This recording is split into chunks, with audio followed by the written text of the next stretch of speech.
वंदे मातरम। दोस्तों आज के वीडियो क्लास 11 बोर्ड एग्जाम देने वाले हर एक स्टूडेंट के लिए काफी ज्यादा इंपॉर्टेंट फुल रहने वाला है, ठीक है। क्योंकि दोस्तों आज की इस वीडियो में हम क्लास 11 का पॉलिटिकल साइंस का टॉप 130 प्लस महत्वपूर्ण इंपॉर्टेंट वीबीआई ऑब्जेक्टिव क्वेश्चन को कवर करेंगे, जो कि आपके बोर्ड एग्जाम के लिए काफी ज्यादा इंपॉर्टेंट फुल और काफी ज्यादा यूजफुल रहने वाले, ठीक है। तो दोस्तों वीडियो स्टार्ट करने से पहले मेरा आपसे यही रिक्वेस्ट रहेगा दोस्तों कि आपको इस वीडियो को शुरू से लेकर अंत तक जरूर देखना है, क्योंकि दोस्तों यहाँ से बहुत सारे क्वेश्चन आपके बोर्ड एग्जाम में हूबहू पूछे जाएंगे। और बात करें दोस्तों टाइम की, तो आपके पास टाइम बहुत कम है और आप सभी को पता होगा दोस्तों कि जैक के द्वारा जो है कोई भी पॉलिटिकल साइंस का मॉडल पेपर जारी नहीं किया गया है। तो यह वीडियो आप सभी के लिए और भी ज्यादा इंपॉर्टेंट हो जाता है, ठीक है। दोस्तों यहाँ पे हो सकता है कि बहुत सारे ऐसे क्वेश्चन होंगे दोस्तों जिनका आंसर आपको पहले से याद होगा, लेकिन आपको देखना क्या है कि दोस्तों कि आप यहाँ पे सेट 1, 2 और 3, ठीक है दोस्तों, इसमें टोटल 3 सेट करवाया गया है 50-50 क्वेश्चन करके। तो आपको देखना कि टोटल तीनों सेटों में से कितने ऐसे क्वेश्चन है जिसका आंसर आप सही कर पा रहे हैं। अपना स्कोर हर एक स्टूडेंट कमेंट बॉक्स में कमेंट करके जरूर लिखना है, क्योंकि दोस्तों ये वीडियो सिर्फ रिवीजन के उद्देश्य से बनाया जा रहा है, ठीक है। क्योंकि दोस्तों आप कितना भी पढ़ ले, लेकिन दोस्तों यदि आप सही समय में रिवीजन नहीं करते तो आपके लिए वो इतना बेनिफिट नहीं होता है। इसलिए दोस्तों कोई भी स्टूडेंट किसी भी एग्जाम में दोस्तों तभी अच्छा मार्क्स ला पाता है जो अब हर एक क्वेश्चन को पढ़ा रहता है, ठीक है। और दोस्तों बोर्ड एग्जाम में ये जो होता क्या है कि यदि आप क्वेश्चन को पढ़ रहेंगे तभी आप आसानी से वहां पे आंसर कर पाएंगे, क्योंकि दोस्तों ऑब्जेक्टिव वाला क्वेश्चन में क्या होता है, ऑप्शन वहां पे आपको दिया जाता है, ठीक है। यदि आप क्वेश्चन को नहीं पढ़ेगा तो लगने लगेगा पता नहीं क्वेश्चन कहां से आ गया। इसलिए दोस्तों आपको रिवीजन के उद्देश्य से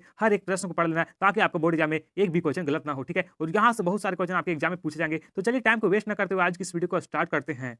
जो क्या पूछा गया आपसे दोस्तों कि संविधान सभा के लिए चुनाव कब संपन्न हुआ था। दोस्तों संविधान सभा के लिए ये जो चुनाव हुआ था ये संपन्न कब हुआ था, इसकी समाप्ति कब हुई थी। तो 1946 ईस्वी राइट आंसर हो जाएगा 1946 ईस्वी में, ठीक है। अगला क्वेश्चन क्या पूछा गया है कि भारतीय संविधान को अपनाया गया था। दोस्तों ये जो भारतीय संविधान को है ये किसके द्वारा अपनाया गया था, तो ये संविधान सभा के द्वारा अपनाया गया था, यानी ऑप्शन नंबर ये सही उत्तर हो जाएगा संविधान सभा के द्वारा, ठीक है।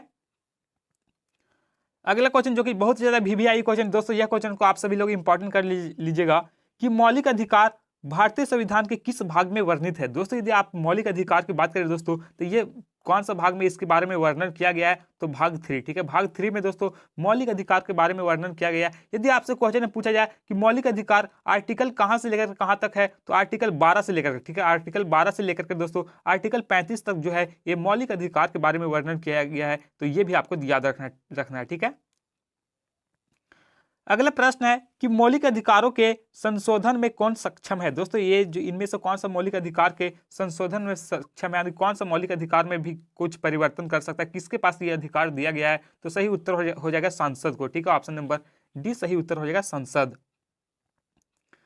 अगला क्वेश्चन है कि भारत में मनोनीत करने का अधिकार किसको। दोस्तों ये जो भारत में मनोनीत करने का अधिकार इनमें से किसे दिया गया है, तो राइट आंसर हो जाएगा ऑप्शन नंबर यहाँ पे ये राष्ट्र अध्यक्ष को, ठीक है। ऑप्शन नंबर यहाँ पे ये सही उत्तर हो जाएगा।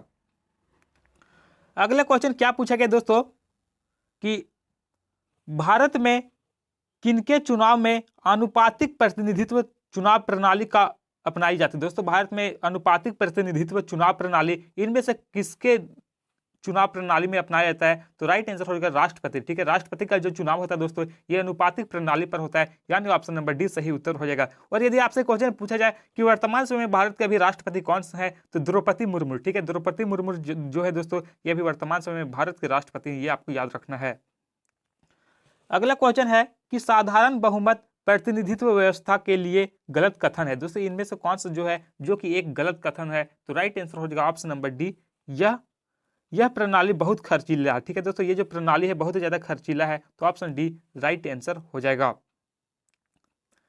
अगला प्रश्न है कि संघीय कार्यपालिका की व्याख्या संविधान के किस भाग में की गई। दोस्तों ये जो संघीय कार्यपालिका है इसकी व्याख्या की बात करें तो संविधान का कौन सा भाग में किया गया है, ठीक है। तो संविधान में बात करें दोस्तों तो संविधान में टोटल 22 भाग है, ठीक है। 22 भाग में इनमें इसका वर्णन कौन सा भाग में किया गया है, तो इसका वर्णन किया गया है दोस्तों ऑप्शन नंबर डी भाग 5 में, ठीक है। ऑप्शन डी राइट आंसर हो जाएगा, ठीक है। यदि बात करें कि संविधान में टोटल कितने अनुच्छेद हैं, तो 395 अनुच्छेद हैं, ठीक है। 395 अनुच्छेद है, 22 भाग हैं और 12 अनुसूचियां हैं, ठीक है।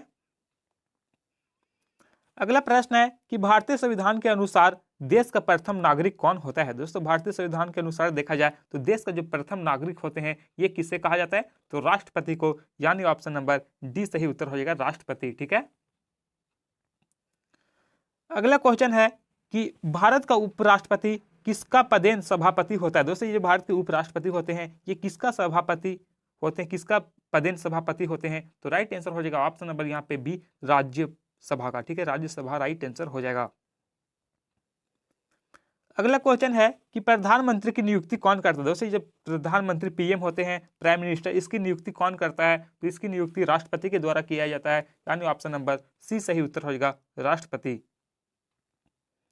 नेक्स्ट क्वेश्चन है कि लोकसभा अध्यक्ष अपना त्याग पत्र किसको देता है। दोस्तों ये लोकसभा के अध्यक्ष होते हैं, ये अपना त्याग पत्र किसे देते हैं? तो ये अपना त्याग पत्र दोस्तों लोकसभा उपाध्यक्ष को देते हैं, यानी ऑप्शन नंबर डी सही उत्तर हो जाएगा। दोस्तों यहाँ पे जितने भी क्वेश्चन बताए जा रहे हैं, ये सभी क्वेश्चन आपके बोर्ड एग्जाम्स के लिए बहुत ही ज्यादा इंपॉर्टेंट है। हो सकता है दोस्तों यहाँ पे बहुत सारे ऐसे क्वेश्चन होंगे जिनका आंसर आपको पता होगा, ठीक है, लेकिन दोस्तों आपको रिविजन के उद्देश्य से आपको एक बार क्वेश्चन को पढ़ लेना है, क्योंकि दोस्तों एग्जाम हॉल में वही स्टूडेंट अच्छे कर पाते जो हर एक क्वेश्चन को पढ़े रहते हैं, ठीक है, क्योंकि दोस्तों वहां पे आपको ऑप्शन दिया जाएगा। यदि आप क्वेश्चन को पढ़े रहेंगे तो आप डेफिनेटली है दोस्तों आंसर वहां पे कर पाएंगे। इसलिए आपको दोस्तों हर एक क्वेश्चन को आपको रिवीजन के उद्देश्य से एक बार पढ़ लेना है, ठीक है, क्योंकि आपका एग्जाम जो है वो बहुत ही ज्यादा नजदीक आ चुका है, ठीक है।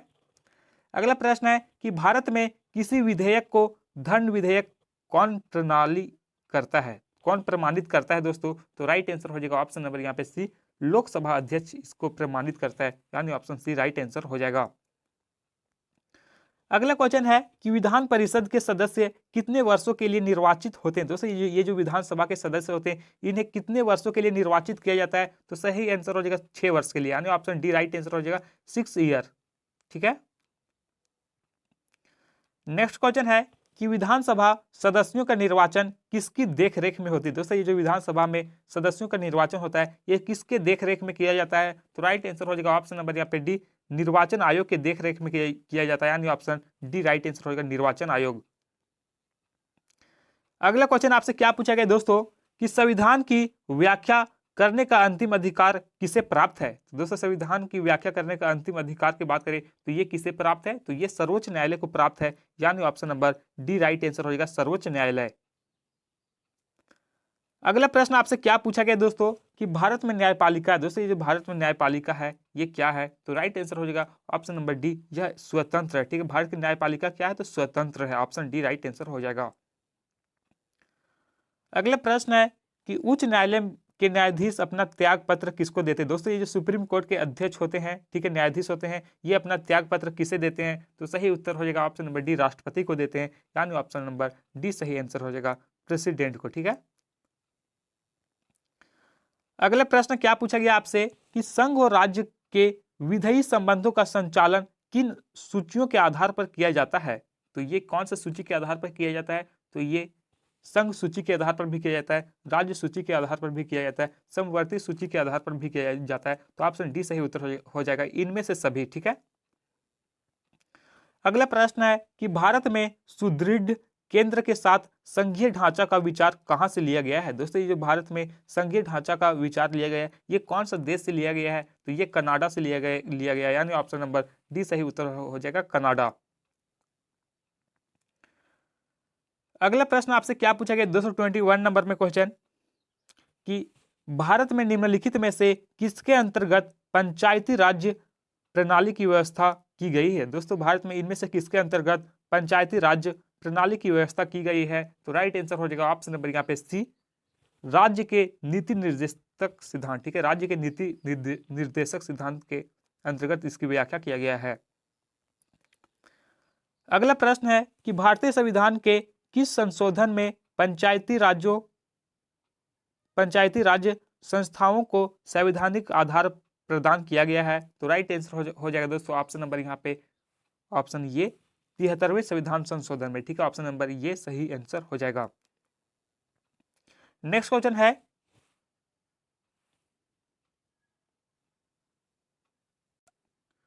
अगला क्वेश्चन आपसे क्या पूछा गया दोस्तों कि संविधान को एक पवित्र दस्तावेज किसने कहा है। दोस्तों ये संविधान को एक पवित्र दस्तावेज इनमें से किसके द्वारा कहा गया है? तो राइट आंसर हो जाएगा doctor Bhimrao Ambedkar, option C right answer हो जाएगा डॉक्टर बी आर अंबेडकर, ठीक है।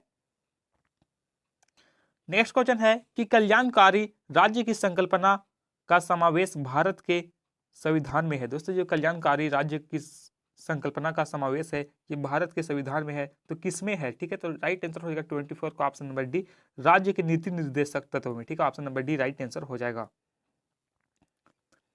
अगला प्रश्न है कि भारतीय संविधान में संशोधन के लिए विधेयक लाया जा सकता है। दोस्तों ये भारतीय संविधान में संशोधन के लिए विधेयक इनमें से किसके द्वारा लाया जा सकता है?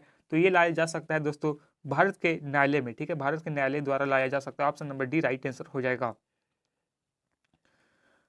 नेक्स्ट क्वेश्चन क्या पूछा गया है कि राजनेताओं के लिए राजनीति क्या है। दोस्तों ये जो राजनेताओं के लिए राजनीतिक देखा जाए तो यह एक क्या है दोस्तों, तो ये दोस्तों जन सेवा है, यानी दोस्तों option number C right answer होगा, जन सेवा।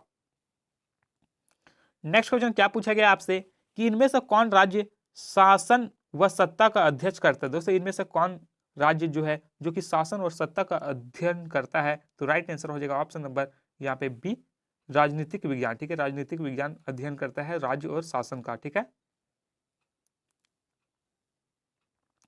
नेक्स्ट क्वेश्चन है कि सरकार की नीतियां से असहमत होने पर क्या करना चाहिए। दोस्तों ये जो सरकार की नीतियां से यदि आप असहमत हो जाते हैं तो आपको क्या कदम उठाना चाहिए, क्या करना चाहिए दोस्तों, तो सही उत्तर हो जाएगा ऑप्शन नंबर डी, यहाँ पे राइट आंसर हो जाएगा दोस्तों। नीतियों को बदलने के लिए अपनी सरकार की राजी करने हेतु शांतिपूर्ण विरोध व प्रदर्शन करना चाहिए, अन्य option number D right answer हो जाएगा। अगला प्रश्न है कि इनमें से कौन राजनीतिक स्वतंत्रता नहीं है। दोस्तों इनमें से कौन सा जो कि राजनीतिक स्वतंत्रता नहीं है, तो सही उत्तर हो जाएगा ऑप्शन नंबर यहाँ पे बी आजीविका पाना। ठीक है, आजीविका पाना जो कि एक राजनीतिक स्वतंत्रता के अंतर्गत नहीं आता है, ऑप्शन डी सही उत्तर हो जाएगा। अगला क्वेश्चन क्या पूछा गया दोस्तों कि कौन स्वतंत्रता की सुरक्षा नहीं करता। इनमें से कौन सा जो कि स्वतंत्रता की सुरक्षा नहीं करता है, तो सही उत्तर हो जाएगा राजनीतिक पार्टियां। ठीक है, ये जो दोस्तों राजनीतिक पार्टियां हैं ये स्वतंत्रता की कोई भी सुरक्षा नहीं करते हैं, ऑप्शन डी सही उत्तर हो जाएगा। अगला क्वेश्चन 31 में क्या पूछा गया है कि व्यक्ति जो चाहे सो करे। ठीक है, व्यक्ति जो चाहे सो करे, उसके कार्यों पर कोई भी प्रतिबंध नहीं होना चाहिए। आप इस कथन को स्वतंत्रता के किस रूप में रखेंगे। तो दोस्तों आप इसे स्वतंत्रता के कौन से रूप में रखना चाहेंगे, तो राइट आंसर हो जाएगा ऑप्शन नंबर डी प्राकृतिक स्वतंत्रता। ठीक है, आप इसका प्राकृतिक स्वतंत्रता है कि आपको जो चाहे वो कर सकते हो, option number D right answer हो जाएगा। नेक्स्ट क्वेश्चन है कि फ्रांसीसी क्रांतिकारियों का क्या नारा है। दोस्तों ये फ्रांसीसी क्रांतिकारियों हैं इनका क्या नारा दिया गया था, तो सही उत्तर हो जाएगा 32 का ऑप्शन नंबर यहाँ पे डी स्वतंत्रता, समानता और भाईचारा, यानी option number D right answer होगा, तीनों है। ठीक है, नेक्स्ट क्वेश्चन क्या पूछा गया है कि भारत में असमानता नहीं। दोस्तों भारत में देखा जाए तो असमानता किस में नहीं किया गया, तो नागरिकता में। ठीक है, नागरिकता में कोई भी असमानता नहीं किया गया, option number D right answer हो जाएगा। नेक्स्ट क्वेश्चन है कि प्राचीन भारतीय समाज में न्याय का संबंध था। दोस्तों ये प्राचीन भारतीय समाज थे, इनमें न्याय का संबंध किससे है, तो राइट आंसर हो जाएगा यहाँ पे ऑप्शन सी धर्म से। ठीक है, धर्म से इसका संबंध था। नेक्स्ट क्वेश्चन है कि न्याय का मतलब क्या होता है। दोस्तों ये न्याय का मतलब देखा जाए तो क्या होता है न्याय का मतलब, तो सही उत्तर हो जाएगा दोस्तों ऑप्शन नंबर यहाँ पे डी व्यक्ति को उसका वाजिब हिस्सा देना। ठीक है, व्यक्तियों को दोस्तों उसका वाजिब हिस्सा देना ही न्याय का मतलब होता है, यानी ऑप्शन डी राइट आंसर हो जाएगा। नेक्स्ट क्वेश्चन है कि जीवन का अधिकार किस तरह का अधिकार है। दोस्तों जीवन का अधिकार देखा जाए तो यह एक कैसा अधिकार है, तो यह एक प्राकृतिक अधिकार है, यानी ऑप्शन नंबर डी सही उत्तर हो जाएगा प्राकृतिक अधिकार। अगला क्वेश्चन क्या पूछा गया है कि प्राकृतिक अधिकार की सुरक्षा करना किसका दायित्व है। दोस्तों ये प्राकृतिक अधिकार की सुरक्षा करना इनमें से किसका दायित्व होता है, तो इनमें से दोस्तों राज्य का दायित्व होता है कि प्राकृतिक अधिकार का सुरक्षा करना, यानी ऑप्शन सी राइट आंसर हो जाएगा। अगला प्रश्न क्या पूछा गया है कि अधिकार के संवैधानिक सिद्धांत के अनुसार अधिकार किसकी उपज है। तो दोस्तों ये किसकी उपज है, तो सही उत्तर हो जाएगा ऑप्शन नंबर यहाँ पे ये कानून का। ठीक है, ऑप्शन नंबर ये राइट आंसर हो जाएगा। अगला क्वेश्चन क्या पूछा गया दोस्तों कि एक व्यक्ति द्वारा घर में टेलीफोन लगवाने के लिए आवेदन किया गया। दोस्तों कोई व्यक्ति था जो कि घर में टेलीफोन लगाने के लिए आवेदन किया। ठीक है, 2 माह बीत जाने पर भी घर में टेलीफोन नहीं लगा। व्यक्ति देरी का कारण जानने के लिए किस अधिकार का प्रयोग करेगा। दोस्तों ये जो व्यक्ति टेलीफोन लगाए लेकिन ये टेलीफोन नहीं लगा, तो इसे किसके पास जाना पड़ेगा, तो सूचना का अधिकार के पास जाना पड़ेगा। ठीक है, option number C right answer होगा सूचना अधिकार। नेक्स्ट क्वेश्चन क्या पूछा गया दोस्तों कि भारत में नागरिकता के संबंध में कानून बनाने का अधिकार किसे। दोस्तों भारत में नागरिकता संबंधित कानून बनाने का अधिकार किसे दिया गया है, तो राइट आंसर होगा संसद को, यानी ऑप्शन नंबर सी सही उत्तर हो जाएगा संसद को। ठीक है, अगला क्वेश्चन पूछा गया जो कि बहुत ज्यादा इंपॉर्टेंट क्वेश्चन है दोस्तों कि नागरिकता खत्म हो सकती है दोस्तों, यानी आपका नागरिकता जो है ये कब खत्म हो सकता है दोस्तों। तो नागरिकता खत्म होने की बात करें तो इसे टोटल 3 प्रकार से खत्म हो सकते हैं, ठीक है। तो ऑप्शन के अकॉर्डिंग देखा जाए दोस्तों तो ऑप्शन डी राइट आंसर होगा, देश विद्रोह का अपराध सिद्ध होने पर। दोस्तों यदि आप किसी भी देश विद्रोह कार्य करते तो आपकी नागरिकता समाप्त कर दी जाएगी। हाँ, ऑप्शन डी राइट आंसर हो जाएगा, ठीक है। इसके अलावा देखा जाए दोस्तों तो नागरिकता समाप्त होने की और कौन कौन सी विधियां हैं। तो पहला विधि की बात करें दोस्तों, पहला कौन सा विधि है दोस्तों, तो यदि कोई व्यक्ति विदेशी नागरिकता ग्रहण कर लेता है, ठीक है। यदि आप भारत के हैं और किसी अन्य देश का नागरिकता ग्रहण कर लेते हैं, ठीक है, तो उसकी नागरिकता जो भारत के द्वारा समाप्त कर दिया जाएगा, ठीक है। तो ये फर्स्ट विधि है दोस्तों। दूसरा विधि क्या है, तो यदि व्यक्ति भारत की नागरिकता अपने इच्छा अनुसार छोड़ देता है तब पर भी उसकी नागरिकता समाप्त कर दिया जाएगा, ठीक है। तो ये सेकेंड विधि है। और थर्ड विधि की बात करें तो सरकार उस व्यक्ति की नागरिकता रद्द कर देगी जब कोई व्यक्ति संविधान में आस्था रखे, ठीक है। संविधान में यदि आप आस्था रखते हैं, ठीक है, संविधान से आपको लगाव है, देश विरोधी कार्य करते हैं, ठीक है, देश विरोधी कार्य करे, पागल हो जाए, धोखे से नागरिकता ग्रहण कर ले या फिर बिना बताए 7 साल किसी अन्य देश में रह जाते हैं तब पर भी आपको नागरिकता समाप्त कर दिया जाएगा। तो ये तीन विधि है जिसके द्वारा नागरिकता समाप्त हो सकती है, ठीक है। और नागरिकता प्राप्त करने की कितनी विधि है, तो 5 विधि, ठीक है, ये भी आपको याद रखना है। अगला क्वेश्चन है कि कितने वर्षों तक लगातार देश से बाहर रहने पर नागरिकता समाप्त हो जाएगी। जो दोस्तों मैंने आपको बताया अभी कि कितने वर्ष तक यदि आप किसी अन्य देश में रहते हैं तो आपकी नागरिकता समाप्त कर दी जाएगी। तो 7 वर्ष से अधिक यदि आप बिना बताए किसी अन्य देश में रह जाते हैं तो आपकी नागरिकता, भारत की नागरिकता जो है वो किसी भी देश की नागरिकता समाप्त कर दी जाएगी, ठीक है, भारत की नागरिकता देखा जाए तो। अगला क्वेश्चन है कि साम्राज्यों के पतन में कौन मुख्य जिम्मेवार है। दोस्तों ये जो साम्राज्यों के पतन में देखा जाए इनमें से कौन सा मुख्य जिम्मेवार है, तो ऑप्शन डी राइट आंसर होगा, राष्ट्रवाद, ठीक है, ऑप्शन डी सही उत्तर हो जाएगा। अगला क्वेश्चन क्या पूछा गया है कि एक संस्कृति एक राज्य के विचार से क्या परिणाम में निकले। दोस्तों एक संस्कृति एक राज्य के विचार से इनमें से क्या परिणाम निकलता है, तो राइट आंसर होगा 44 का ऑप्शन नंबर डी, इनमें से सभी, ठीक है। राज्यों की सीमाओं में बदलाव आए हैं, ठीक है, बहुत बड़ी जनसंख्या का विस्थापना हुआ है, ठीक है, सांप्रदायिक हिंसा हुए हैं, उपरोक्त सभी। तो ऑप्शन डी राइट आंसर होगा, उपरोक्त सभी। नेक्स्ट क्वेश्चन क्या पूछा गया है कि धर्म सापेक्षवाद में क्या होता है। दोस्तों ये जो धर्म सापेक्षवाद है इसमें क्या होता है, तो ऑप्शन बी सही आंसर हो जाएगा, धर्म और राजनीतिक जुड़े होते हैं, ठीक है। धर्म सापेक्षवाद में क्या होता है, तो धर्म और राजनीतिक दोनों जुड़े होते हैं, ऑप्शन बी राइट आंसर हो जाएगा। अगला प्रश्न क्या पूछा गया है दोस्तों कि सापेक्ष नागरिकता संहिता की कामना करता है। दोस्तों ये सापेक्ष नागरिकता संहिता की सामना कौन करता है दोस्तों, तो राइट आंसर हो जाएगा 46 का ऑप्शन नंबर यहाँ पे बी, धर्म निरपेक्ष राज्य, ठीक है, धर्म निरपेक्ष राज्य राइट आंसर हो जाएगा। अगला क्वेश्चन है कि नास्तिकवाद का किसने समर्थन किया। दोस्तों ये नास्तिकवाद का समर्थन की बात करें तो ये किसके द्वारा किया गया है, तो ये किया गया है दोस्तों ऑप्शन नंबर 47 का बी राइट आंसर होगा, प्रौद्धा, ठीक है, प्रौद्धों के द्वारा किया गया है। नेक्स्ट क्वेश्चन क्या पूछा गया है कि शीत युद्ध है। दोस्तों ये जो शीत युद्ध है ये क्या था, तो सही आंसर हो जाएगा यह एक वक्र युद्ध था, यानी ऑप्शन नंबर सी सही उत्तर हो जाएगा। शीत युद्ध की बात करें दोस्तों तो द्वितीय विश्व युद्ध के बाद, ठीक है, द्वितीय विश्व युद्ध के काल में संयुक्त राज्य अमेरिका और सोवियत संघ के बीच उत्पन्न तनाव को ही शीत युद्ध कहा जाता है, ठीक है। अगला प्रश्न क्या पूछा गया है कि न्यूयॉर्क स्थित विश्व व्यापार केंद्र को आतंकवादियों ने कब ध्वस्त किया था। दोस्तों ये जो न्यूयॉर्क में स्थित व्यापार केंद्र था, विश्व व्यापार केंद्र, इसको आतंकवादियों के द्वारा कब ध्वस्त किया गया था, तो सही उत्तर हो जाएगा ऑप्शन नंबर ये 11 सितंबर 2001, ठीक है, 11 सितंबर 2001 को इससे ध्वस्त किया गया था, ऑप्शन ये राइट आंसर हो जाएगा।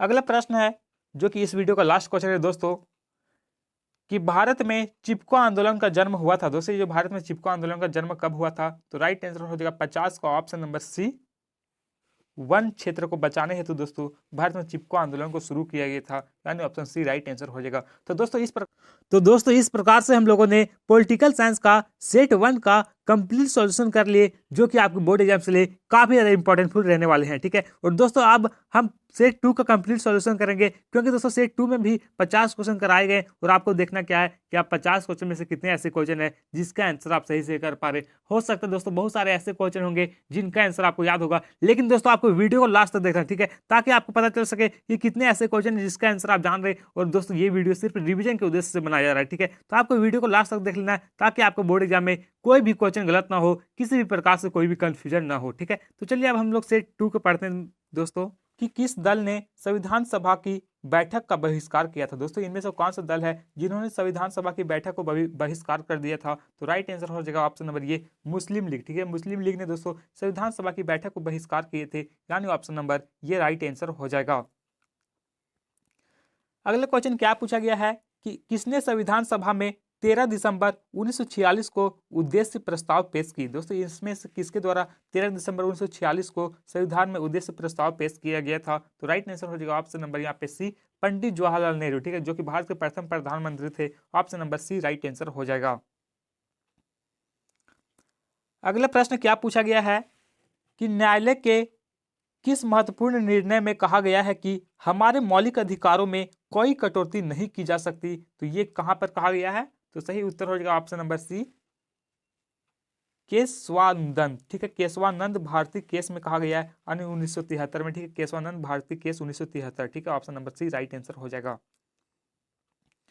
अगला प्रश्न क्या पूछा गया दोस्तों कि भारतीय संविधान में वर्णित इनमें से कौन सा अधिकार मौलिक अधिकार नहीं? दोस्तों आप सभी को पता होगा कि भारतीय संविधान में टोटल 7 मौलिक अधिकार थे। ठीक है, लेकिन दोस्तों उसमें से एक मौलिक अधिकार को हटा दिया गया और इस प्रकार से भी भारतीय संविधान में टोटल 6 मौलिक अधिकार बचे हैं। ठीक है, तो कौन से मौलिक अधिकार को दोस्तों भारतीय संविधान के मौलिक अधिकार से हटा दिया गया? तो संपत्ति का अधिकार। ठीक है, संपत्ति का अधिकार दोस्तों इसे मौलिक अधिकार की श्रेणी से हटाकर दोस्तों इसे 44वां संविधान संशोधन 1978। ठीक है, 44वां संविधान संशोधन 1978 में दोस्तों इसे एक कानूनी अधिकार बना दिया गया और इसे आर्टिकल 300 का, ठीक है, 300 का में जोड़ दिया गया। ठीक है, ये भी आपको याद रखना है। यदि आपसे क्वेश्चन में पूछा जाए कि संपत्ति के अधिकार को कब हटाया गया था, तो 1978 में कौन सा संविधान संशोधन के तहत? तो 44वां संविधान संशोधन। ठीक है, और अभी टोटल कितने मौलिक अधिकार हैं दोस्तों? तो टोटल 6 मौलिक अधिकार हैं। कौन कौन से? तो समानता का अधिकार, स्वतंत्रता के अधिकार, शोषण के विरुद्ध अधिकार, धार्मिक स्वतंत्रता का अधिकार, शिक्षा और संस्कृति का अधिकार और धार्मिक उपचारों का अधिकार। ठीक है, ये टोटल 6 मौलिक अधिकार हैं। अगला प्रश्न है कि भारतीय संविधान के किस भाग में चुनाव आयोग की व्याख्या की गई है? दोस्तों भारतीय संविधान के किस भाग में चुनाव आयोग की व्यवस्था की गई है? तो राइट आंसर क्या हो जाएगा? ऑप्शन नंबर यहाँ पे ये आर्टिकल 15 में। ठीक है, ऑप्शन नंबर ये राइट आंसर हो जाएगा। अगला प्रश्न क्या पूछा गया है कि मतदाताओं के लिए तस्वीर सहित पहचान पत्र को किस वर्ष से अनिवार्य कर दिया गया? दोस्तों ये जो पहले क्या होता दोस्तों, मतदाता के लिए जितने भी ये जो पत्र बनाए जाते थे जैसे पहचान पत्र, आधार कार्ड, ये सब बनाए जाते थे, तो इसमें दोस्तों किसी भी व्यक्ति का फोटो नहीं होता था। ठीक है, लेकिन दोस्तों 1993 ईस्वी से इसे निर्धारित कर दिया गया कि हर एक व्यक्ति का फोटो उसमें होगा। ठीक है, यानी ऑप्शन नंबर ये यहाँ पे राइट आंसर हो जाएगा। अगला प्रश्न है कि किसने राजनीतिक क्षेत्र में महिला प्रतिनिधित्व को उचित माना? दोस्तों किसके कौन जो है दोस्तों जो कि राजनीतिक क्षेत्र में महिला प्रतिनिधित्व को उच्च माना? तो राइट आंसर हो जाएगा ऑप्शन नंबर यहाँ पे 7 का ऑप्शन नंबर डी JS मिल। ठीक है, JS मिल राइट आंसर हो जाएगा। अगला प्रश्न क्या है कि राज्य के शासन में केंद्र का प्रतिनिधित्व किसे कहा गया है? दोस्तों राज्य के शासन में केंद्र का प्रतिनिधि किसे कहा गया है? तो सही उत्तर हो जाएगा ऑप्शन नंबर यहाँ पे बी राज्यपाल को। ठीक है, option number B right answer हो जाएगा। अगला क्वेश्चन क्या है कि कितने एंग्लो इंडियन सदस्यों को राष्ट्रपति लोकसभा में उचित प्रतिनिधित्व देने के लिए मनोनीत करते हैं? तो 2 लोगों को। ठीक है, option number B right answer होगा 2। नेक्स्ट क्वेश्चन क्या पूछा गया दोस्तों कि लोकसभा में बहुमत वाले दल का नेता कौन होता है? दोस्तों तो ये लोकसभा में बहुमत वाले दल का नेता कौन होता है? तो सही उत्तर हो जाएगा ऑप्शन नंबर यहाँ पे सी प्रधानमंत्री। ठीक है, ऑप्शन सी राइट आंसर हो जाएगा। दोस्तों यहाँ पे जितने भी क्वेश्चन बताए जा रहे हैं ये सभी क्वेश्चन आपके बोर्ड एग्जाम्स के लिए बहुत ही ज्यादा इंपॉर्टेंट है, इसलिए दोस्तों आपको रिवीजन के उद्देश्य से हर एक क्वेश्चन को पढ़ देना है और आपको बताना कि 50 क्वेश्चन में से कितने ऐसे क्वेश्चन है जिसका आंसर आप सही से कर पाए। ठीक है, इसका स्कोर जो है कमेंट बॉक्स में कमेंट करके लिखना है। अगला प्रश्न क्या है कि कोई मंत्री जो सांसद या विधायक नहीं है, ठीक है, कोई भी मंत्री जो सांसद या विधायक नहीं, उसे कितने समय में सांसद या विधायक होना अनिवार्य? ठीक है दोस्तों, तो उसे 6 माह में यदि वह चुनाव को जीत जाता है तो वह सांसद या विधायक बन सकता है। ऑप्शन नंबर बी सही उत्तर हो जाएगा। ठीक है, अगला प्रश्न है कि राज्यसभा को धन विधेयक पास करने के लिए कितना समय दिया जाता है? तो दोस्तों ये जो राज्यसभा के धन विधेयक पास करने के लिए इन्हें कितना दिन का समय दिया जाता है? तो 14 दिन का। Option number B right answer हो जाएगा 14 डेज। ठीक है, नेक्स्ट क्वेश्चन है कि किस राज्य में किसी राज्य के विधानसभा में अधिकतम कितने सदस्य हो सकते हैं? दोस्तों किसी राज्य में विधानसभा के अधिकतम सदस्यों की बात करें तो 500 हो सकते हैं। ऑप्शन नंबर यहाँ पे डी सही उत्तर हो जाएगा। ठीक है, अगला प्रश्न है कि इनमें से कौन भारतीय सांसद का अंग नहीं। दोस्तों इनमें से देखा जाए तो कौन जो कि भारतीय सांसद का अंग नहीं है, तो सही उत्तर हो जाएगा दोस्तों 14 का ऑप्शन नंबर यहाँ पे डी, प्रधानमंत्री। ठीक है, प्रधानमंत्री जो कि भारतीय संसद के अंग नहीं है। ठीक है, अगला क्वेश्चन है कि किसी विधायक दल के कितने सदस्य एक साथ अपनी पार्टी छोड़कर किसी अन्य पार्टी में शामिल होते हैं तो उन्हें दल बदल नहीं माना जाएगा। तो 2/3। ठीक है, राइट आंसर क्या हो जाएगा दोस्तों, ऑप्शन नंबर यहाँ पे ऑप्शन नंबर ये 2/3। ठीक है, अगला प्रश्न है कि सर्वोच्च न्यायालय के न्यायाधीशों की अवकाश आयु को बढ़ाने का अधिकार किसे। दोस्तों ये जो सर्वोच्च न्यायालय के न्यायाधीश होते हैं, मान के चलिए इसका जो उम्र होता है दोस्तों, रिटायरमेंट का आयु 65 वर्ष है। ठीक है, तो इससे बढ़ाने का अधिकार किसे दिया गया है, तो इसे बढ़ाने का अधिकार मात्र संसद को दिया गया है, यानी option number D right answer हो जाएगा। ठीक है, अगला क्वेश्चन क्या है कि उच्च न्यायालय के न्यायाधीशों की अवकाश आयु कितनी होती है, तो सही उत्तर हो जाएगा दोस्तों ऑप्शन नंबर यहाँ पे बी 65 वर्ष। ठीक है, 62 वर्ष, सॉरी दोस्तों, option number B right answer होगा 62 ईयर्स। नेक्स्ट क्वेश्चन है कि भारत के सर्वोच्च न्यायालय में न्यायाधीश की नियुक्ति कौन करता है। दोस्तों भारत के सर्वोच्च न्यायालय में ये जो न्यायाधीश होते हैं इनकी नियुक्ति किसके द्वारा किया जाता है, तो सही उत्तर हो जाएगा ऑप्शन नंबर ये राष्ट्रपति के द्वारा। ठीक है, ऑप्शन नंबर ये राइट आंसर हो जाएगा। अगला प्रश्न क्या पूछा गया दोस्तों कि भारत के चुनाव आयोग को किस सूची में रखा गया है। दोस्तों ये जो भारत के चुनाव आयोग को इससे कौन सा सूची में रखा गया है, संघ सूची, राज्य सूची या फिर समवर्ती सूची, तो सही उत्तर हो जाएगा ऑप्शन नंबर यहाँ पे 19 का ऑप्शन नंबर ये, इसे संघ सूची में रखा गया है, ऑप्शन नंबर ये राइट आंसर हो जाएगा संघ सूची। नेक्स्ट क्वेश्चन है कि केंद्र और राज्य के बीच शक्तियों के वितरण को किस अनुसूची में रखा गया है। दोस्तों ये जो केंद्र और राज्यों के बीच शक्तियों का वितरण का अनुसूची कौन सा अनुसूची में रखा गया है, तो सही उत्तर हो जाएगा ऑप्शन नंबर यहाँ पे 7वीं अनुसूची में। ठीक है, option number B right answer हो जाएगा 7वीं अनुसूची। अगला प्रश्न है कि यदि किसी राज्य की जनसंख्या 20 लाख से कम है। ठीक है दोस्तों, कोई भी राज्य जिसकी जनसंख्या 20 लाख से कम है तो उस राज्य में पंचायती राज्य की व्यवस्था होगी। तो दोस्तों उस राज्य में कौन सी पंचायती राज्य की व्यवस्था होगी, तो दोस्तों 20 लाख से यदि कम रहेगा दोस्तों तो वहां पे कौन सा व्यवस्था होगा, तो द्विस्तरीय सरकार होगी। ठीक है, राइट आंसर करके द्विस्तरीय। यदि 20 लाख से अधिक होता है दोस्तों तो वहां पे 3 चुनाव होता है। ठीक है, 3, एक मुखिया का चुनाव होता है, एक पंचायत समिति का चुनाव होता है और एक जिला परिषद का चुनाव होता है। ठीक है, 20 लाख से जहाँ पे प्लस होता है, यदि 20 लाख से कम रहेगा तो वहां सिर्फ मुखिया और जिला परिषद का चुनाव होता है और पंचायत समिति का चुनाव नहीं होता है। ठीक है, ये आपको याद रखना है। अगला क्वेश्चन है कि भारत के किस राज्य में सर्वप्रथम पंचायती राज्य की स्थापना हुई थी। दोस्तों भारत के कौन सा ऐसा राज्य है जहां पर सर्वप्रथम पंचायती राज्य की स्थापना हुई थी, तो सही उत्तर हो जाएगा ऑप्शन नंबर यहाँ पे ये राजस्थान। ठीक है, ऑप्शन नंबर ये राइट आंसर होगा राजस्थान। अगला प्रश्न है कि भारतीय संविधान का मूल दर्शन क्या है। दोस्तों भारतीय संविधान की बात करें तो इसका मूल दर्शन क्या है, तो राइट आंसर हो जाएगा लोकतांत्रिक समाजवाद। ठीक है, ऑप्शन नंबर डी सही उत्तर हो जाएगा दोस्तों लोकतांत्रिक समाजवाद। अगला प्रश्न है कि संविधान की सजीवता के लिए इनमें से कौन महत्वपूर्ण है। दोस्तों संविधान की सजीवता के लिए देखा जाए तो इनमें से सबसे महत्वपूर्ण कौन नहीं है दोस्तों, तो राइट आंसर हो जाएगा ऑप्शन नंबर यहाँ पे ये राजनीतिक पार्टियां के कार्यक्रम। ठीक है, ये महत्वपूर्ण नहीं, ऑप्शन नंबर ये राइट आंसर हो जाएगा।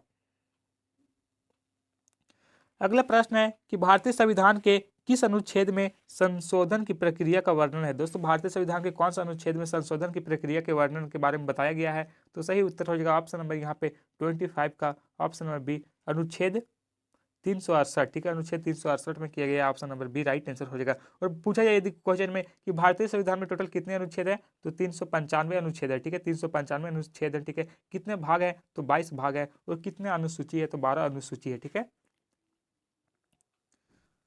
अगला प्रश्न है कि किसे नई राजनीति का पिता कहा जाता है। दोस्तों इनमें से किसे जो है जो कि राजनीति का पिता कहा जाता है। ठीक है, नई राजनीति का पिता इनमें से किसे कहा जाता है, तो सही उत्तर हो जाएगा ऑप्शन नंबर ये मैकियावेली को। ठीक है, Machiavelli option number C right answer हो जाएगा। अगला प्रश्न है कि पॉलिटिक्स नामक पुस्तक का लेखक कौन है। दोस्तों जो पॉलिटिक्स नामक पुस्तक है इसके लेखक कौन है, तो इसके लेखक अरुस्तु हैं, यानी ऑप्शन नंबर डी सही आंसर हो जाएगा अरुस्तु। ठीक है, अरस्तु। ठीक है, अगला प्रश्न है कि व्यवहारवादी क्रांति का जन्म कब हुआ। दोस्तों ये जो व्यवहारवादी क्रांति है इसकी जन्म की बात करें तो इनका जन्म सन 1945 ईस्वी में हुआ था, यानी option number C right answer 1945।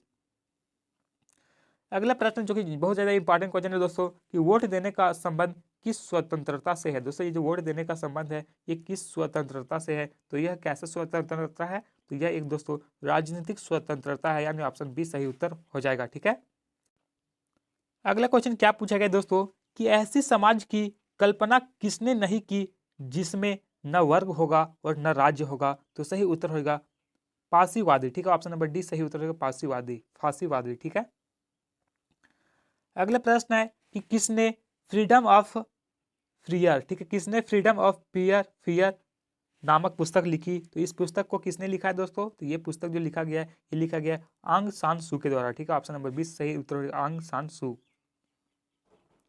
अगला प्रश्न है कि किनके विचार हैं कि प्राकृतिक असमानता को दूर नहीं किया जा सकता। दोस्तों इनमें से किसका विचार है जो कि प्राकृतिक असमानता को दूर नहीं किया जा सकता है, तो सही उत्तर होगा ऑप्शन नंबर यहाँ पे ये रूसो का ऐसा विचार है। ठीक है, ऑप्शन नंबर ये राइट आंसर हो जाएगा। अगला प्रश्न है कि किनका कथन है कि व्यक्ति चाहे कितना ऊंचा हो कानून उससे ऊपर है। ठीक है दोस्तों, व्यक्ति कितना भी ऊंचा हो लेकिन कानून उससे भी ऊपर है, ये किसका कथन है, तो ये है दोस्तों सर एडवर्ड कॉक का। ठीक है, ऑप्शन नंबर सी सही उत्तर होगा सर एडवर्ड कॉक। अगला क्वेश्चन क्या पूछा गया है कि प्लेटो ने अपनी किस पुस्तक में न्याय संबंधी अवधारणा की व्याख्या की है, तो ये कौन सा पुस्तक में की है दोस्तों, तो 34 का सही उत्तर हो जाएगा option number D the Republic में। ठीक है, option number D right answer हो जाएगा द रिपब्लिक।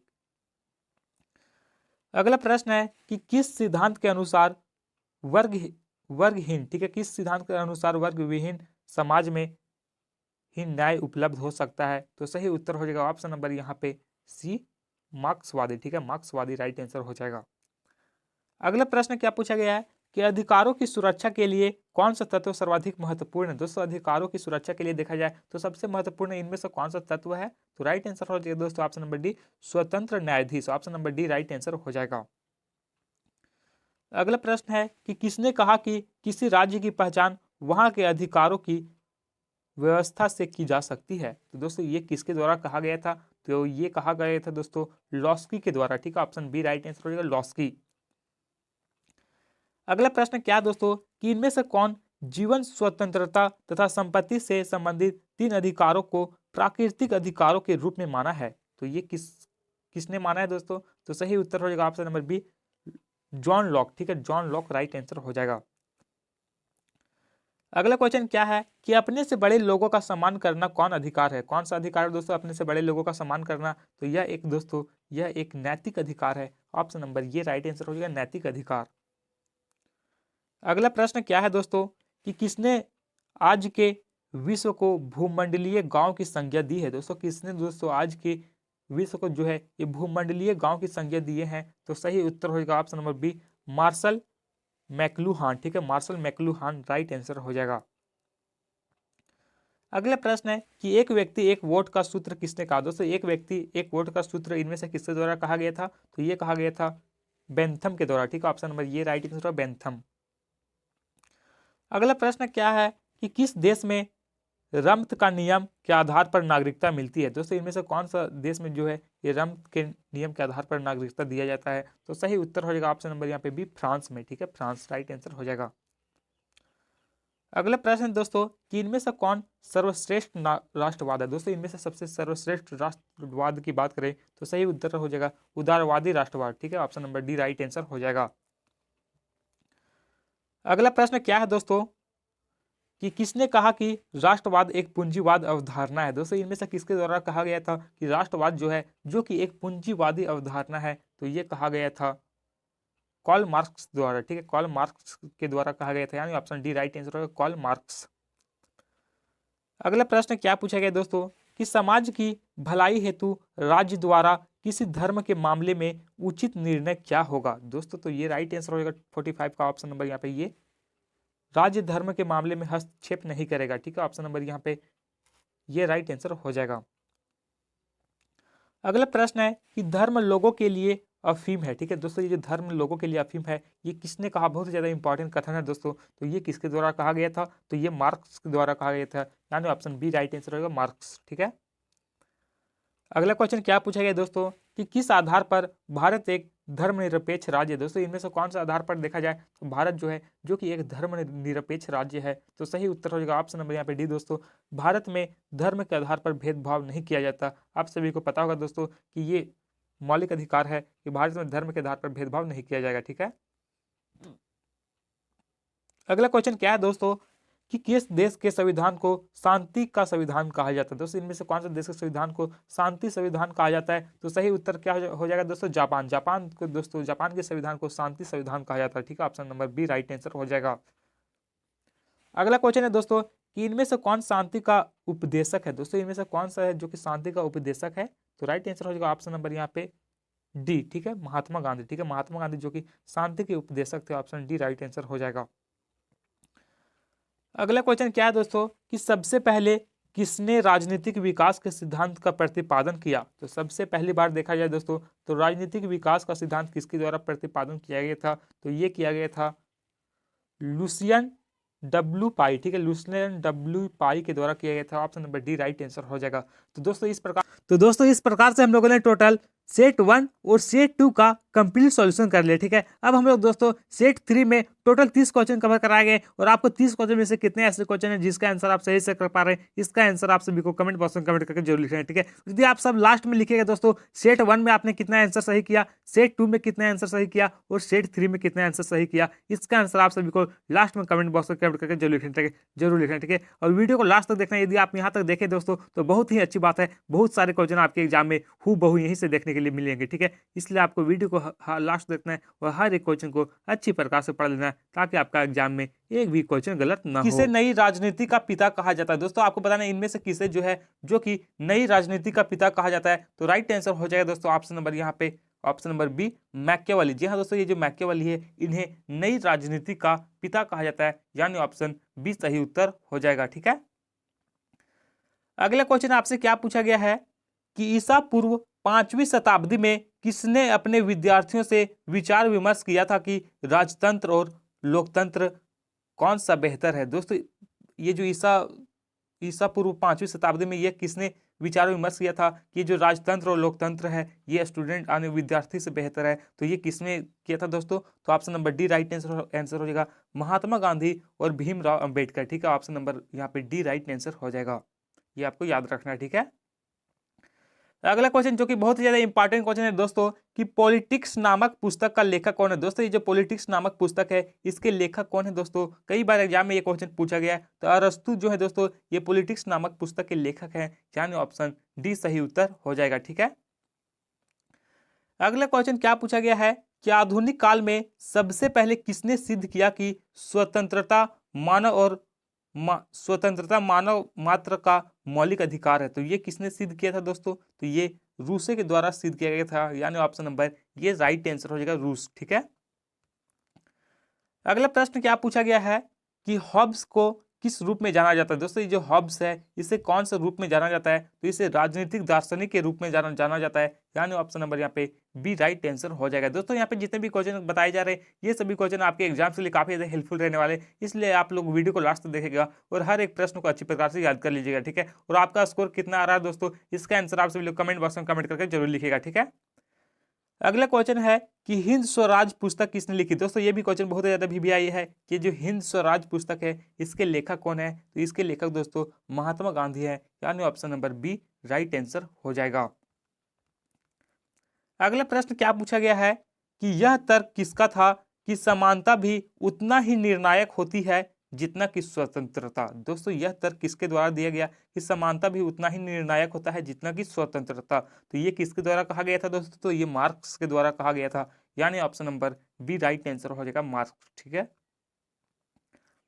अगला प्रश्न है कि सर्वप्रथम किस देश में संघात्मक शासन की स्थापना हुई थी। दोस्तों इनमें से कौन सा देश है जहां पर सर्वप्रथम संघात्मक शासन व्यवस्था की स्थापना किया गया था, तो ये किया गया था दोस्तों कनाडा में, यानी ऑप्शन नंबर यहाँ पे डी सही उत्तर हो जाएगा कनाडा।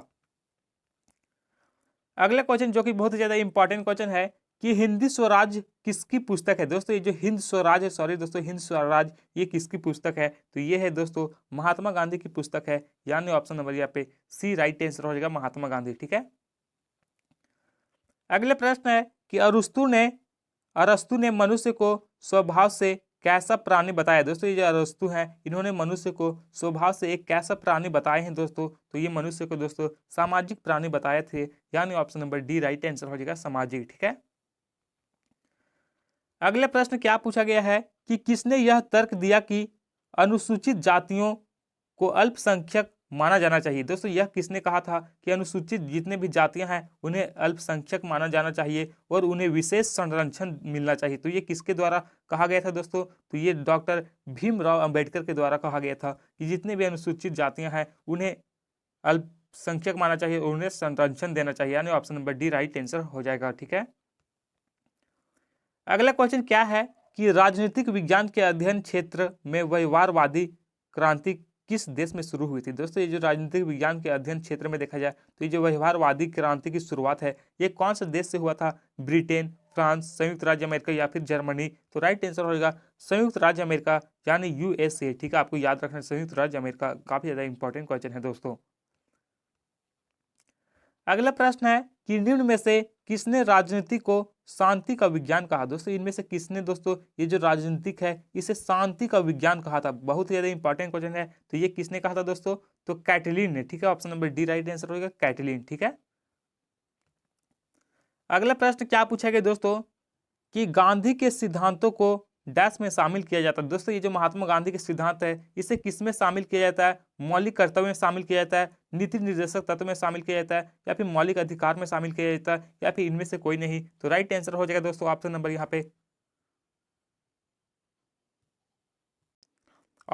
पे सही आंसर हो जाएगा दोस्तों ऑप्शन नंबर बी, इसे नीति निर्देशक तत्व में शामिल किया जाता है, यानी option number B right answer हो जाएगा नीति निर्देशक तत्व। ठीक है, अगला प्रश्न क्या पूछा गया है कि आधुनिक काल में सर्वप्रथम यह किसने सिद्ध किया कि स्वतंत्रता मानव मात्र का मौलिक अधिकार है? तो यह किसने सिद्ध किया था दोस्तों? तो ये रूसो के द्वारा सिद्ध किया गया था, ऑप्शन नंबर यहाँ पे ये राइट आंसर होगा रूसो। ठीक है, अगला प्रश्न क्या पूछा गया है कि राजनीतिक सिद्धांत किन अवधारणाओं को स्पष्ट करते हैं? दोस्तों ये जो राजनीतिक सिद्धांत है ये कौन से अवधारणाओं को सबसे ज्यादा स्पष्ट करते हैं? तो ये दोस्तों स्वतंत्रता को भी स्पष्ट करते हैं, ठीक है, समानता को भी स्पष्ट करते हैं, न्याय और लोकतंत्र को भी स्पष्ट करते हैं, यानी ऑप्शन डी राइट आंसर होगा उपरोक्त सभी। ठीक है,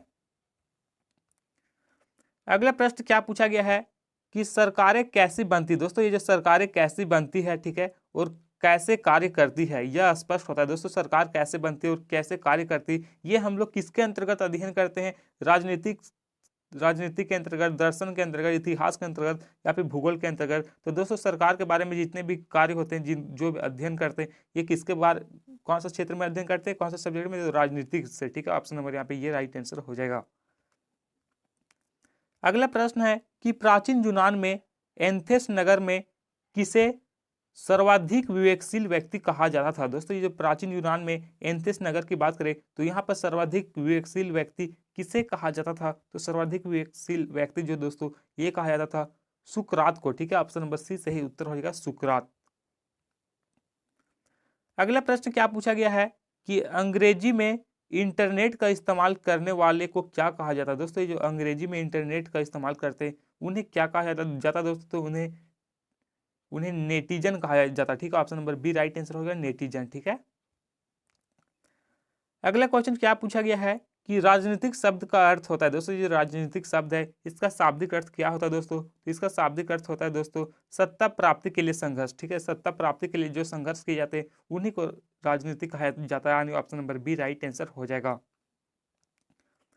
अगला क्वेश्चन है कि निम्नलिखित में से कौन राजनेता नहीं थे? ठीक है दोस्तों, इनमें से बताना कौन जो कि राजनेता नहीं थे लेकिन इनके विचारों ने राजनेताओं को प्रेरित किया। दोस्तों राजनेता नहीं थे लेकिन दोस्तों इनके जो विचार थे वे राजनेताओं ने काफी ज्यादा प्रेरित किए थे। तो ये कौन थे दोस्तों? तो ये महात्मा गांधी थे, रूसो थे और मार्क्स थे। तो उपरोक्त सभी आंसर हो जाएगा, ये सभी थे। ठीक है, option number D right answer हो जाएगा।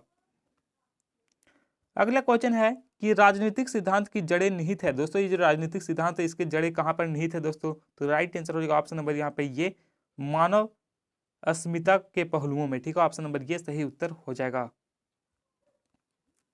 अगला प्रश्न क्या पूछा गया है कि सरकार की नीतियां से असहमत होने पर क्या करना चाहिए। दोस्तों यदि आपको सरकार की नीतियां पसंद नहीं आती तो आपको क्या करना चाहिए दोस्तों, देश छोड़कर जाना चाहिए। नहीं दोस्तों, देश छोड़कर नहीं जाना चाहिए। सरकार को सत्ता से हटा देना चाहिए, तो ये भी आपको नहीं करना चाहिए। सरकार से सौदेबाजी करना चाहिए, तो ये भी नहीं करना चाहिए। तो आपको क्या करना चाहिए दोस्तों, तो नीतियों को बदलने के लिए, ठीक है, नीति को बदलने के लिए अपनी सरकार को राजी करने हेतु शांतिपूर्ण विरोध प्रदर्शन करना चाहिए। ऑप्शन डी राइट आंसर हो जाएगा। दोस्तों ये क्वेश्चन बहुत ही ज्यादा इंपॉर्टेंट है, मॉडल क्वेश्चन पेपर में भी ये क्वेश्चन पूछा गया है, ठीक है। तो आप सभी लोग अच्छी प्रकार से एक बार याद कर लीजिएगा, ठीक है। अगला प्रश्न क्या पूछा गया है कि राजनीतिक पदाधिकारियों की दृष्टि में राजनीतिक है। दोस्तों ये राजनीतिक पदाधिकारियों की दृष्टि में देखा जाए तो राजनीतिक क्या है दोस्तों, तो राजनीतिक जो है ये एक प्रकार की जन सेवा है, ठीक है। ऑप्शन नंबर 20 सही उत्तर हो जाएगा। अगला क्वेश्चन जो कि बहुत ही ज्यादा वीवीआई क्वेश्चन है दोस्तों, कई बार एग्जाम में ये क्वेश्चन पूछा गया है कि द रिपब्लिक किसकी पुस्तक है। दोस्तों ये द रिपब्लिक है यह किसकी पुस्तक है दोस्तों, तो यह प्लेटो की पुस्तक है। Option number B right answer हो जाएगा, ठीक है। नेक्स्ट क्वेश्चन है कि राजनीतिक ने हमें सांप की कुंडली की तरह जकड़कर रखा है, यह अभिमत किसका है। तो यह अभिमत किसके द्वारा कहा गया है दोस्तों, तो यह महात्मा गांधी का। आने ऑप्शन नंबर यहाँ पे ग राइट आंसर हो जाएगा, Mahatma Gandhi. Option C right answer हो जाएगा, ठीक है। अगला क्वेश्चन है कि power is a political concept किसकी रचना है। दोस्तों जो power is the political concept है यह किसकी रचना है, तो यह रचना है दोस्तों मुसोनली का, ठीक है। मुसोनली का राइट आंसर होगा मुसोनली, ठीक है। ऑप्शन ये राइट आंसर हो जाएगा। अगला प्रश्न क्या पूछा गया दोस्तों कि राजनीतिक ने हमें सांप की कुंडली की तरह जकड़ कर रखा और इसमें जूझने के सिवाय कोई अन्य रास्ता नहीं है, तो यह किसने कहा दोस्तों, तो ये महात्मा गांधी ने कहे हैं। Option number C right answer हो जाएगा। तो दोस्तों इस प्रकार से हम लोगों ने पॉलिटिकल साइंस का लगभग 130 प्लस महत्वपूर्ण इंपॉर्टेंट ऑब्जेक्टिव क्वेश्चन को कवर कर लिए, जो कि आपके बोर्ड एग्जाम के लिए काफी ज्यादा यूजफुल रहने वाले, ठीक है दोस्तों। अब हम पार्ट 1 में दोस्तों लगभग 130 क्वेश्चन को कराए, ठीक है। अब पार्ट 2 इस वीडियो का आएगा दोस्तों पॉलिटिकल साइंस का। यदि पार्ट 1 और पार्ट 2 दोनों वीडियो के यदि आप देखकर चले जाते हैं तो मैं आपको गारंटी के साथ कर सकता हूं कि आपको बोर्ड एग्जाम में इससे बाहर एक भी क्वेश्चन नहीं पूछा जाएगा, ठीक है। इसलिए दोस्तों आपको रिवीजन के उद्देश्य से हर एक प्रश्न को पढ़ लेना है, ताकि आपके बोर्ड एग्जाम में कोई भी क्वेश्चन गलत ना हो। तो आप पार्ट 2 का इंतजार रहेगा दोस्तों। और जिन लोगों ने चैनल को सब्सक्राइब कर लिया उन लोगों को बहुत बहुत धन्यवाद, और जिन लोगों ने चैनल को सब्सक्राइब नहीं किया प्लीज चैनल को सब्सक्राइब कर ले, क्योंकि दोस्तों इस चैनल के माध्यम से हर एक सब्जेक्ट का इंपॉर्टेंट क्वेश्चन कवर कराया जाएगा, जो कि आपके बोर्ड एग्जाम के लिए इंपॉर्टेंट होंगे, जो कि आपके बोर्ड एग्जाम में पूछे जाएंगे, ठीक है। तो फिर से हम लोग मिलेंगे नेक्स्ट वीडियो में, तब तक के लिए जय हिंद जय भारत।